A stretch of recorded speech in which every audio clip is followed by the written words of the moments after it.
Hi everyone, some Gamer Dude here. Time for another video of director's commentary for Juken. Last time we talked about how Kodok nearly influenced Juken into having a secondary format using life points. Let's talk about characters and putting a set together. But before that, the Kickstarter for Juken is currently live. If you like today's video and want to give Juken the support it needs to happen, a link is in the description. There you can find out how to play, a print and play demo, what's in a set of Juken, and other cool information. Now let's get back to the video. When I decided to go for the anthropomorphic animal angle, Lucy was the first character I decided on. Real Lucy was sitting next to me. I thought about how appealing it would be for people that have a dog similar to her, a Shih Tzu or Maltese, something small and fluffy, where they could see their dog in her. I also thought she'd broaden appeal to girls, given how Real Lucy has had girls compliment her at pet events. Taichi was the next one to come together.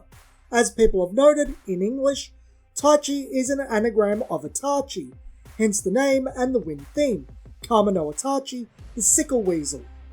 Taichi spent a lot of time being refined to function correctly and actually do something, but he came out pretty well in the end. Eterno, however, only became part of A1 shortly before art commenced, around 2 months prior. As you can see in the Kickstarter, a character named Najpal the Cobra is a part of A3, being the blue fighter for that set. He was actually the blue fighter for what became A1 for about 3 years. Unfortunately, Najpal has a couple of things going against him once the artist search began and I started designing characters. 1. Working out how a snake would work in universe without being mistaken for a lizard took quite a bit of time. When it was figured out, snakes using a Naga type body, it meant that he'd need an arsenal restriction. He wouldn't have legs and therefore he can't kick. Yes, whipping his tail could be considered analogous to kicking, but it's not kicking. This put a point of complexity against him. Secondly, his own complexity. Najpal is a bit more honed for competitive play than anyone else in Alpha Block, something you'll see when we get there. Blue had massive balancing issues in development. It took a very long time to get it to the right place where it felt good and rewarding, but wasn't too frustrating to fight against.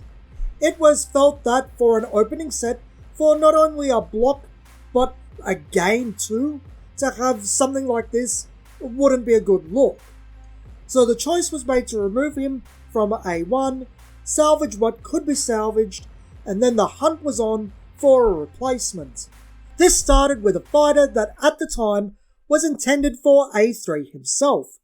I'm not going to name him or mention his species, as he will turn up in B1, but he stayed for about a month.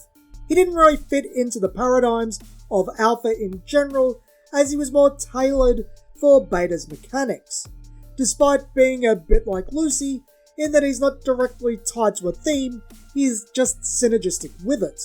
Around this time, in a bout of insomnia, I would design a character intended for Beta Block. This character was focused around draining what would come to be called ki from their opponents. I designed it with mechanics first.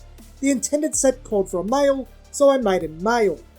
With the draining idea, I thought about vampires. Looked up where vampire butts came from. Mexico, Lucha Libre. The character wrote itself. A Rudo Luchador vampire bat. In yellow. Then, as everything was going on with the blue fighter for A1, I started getting really cold feet about resource control.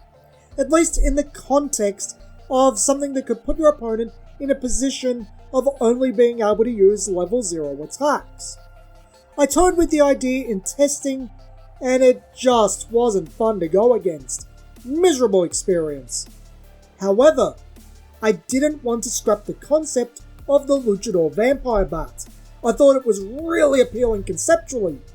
So I thought about how I could still express this idea without making something so horribly oppressive. Then I hit the heal idea, which was a blue concept though. Yellow can't heal, it's not part of its colour identity. Luckily for me, Snowy wasn't fitting in her blue designation either, being much more in tune with yellow. So the characters flipped, sets got rearranged, and Eterno was born. He fit the themes of Alpha Block Blue much better, and playtesting found him way more enjoyable to use due to being a bit more synergistic and less designed with competitive play in mind. So there you have it, the story of Eterno and how he came to be.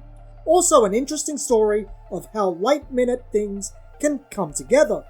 If you liked today's video, remember to like and subscribe.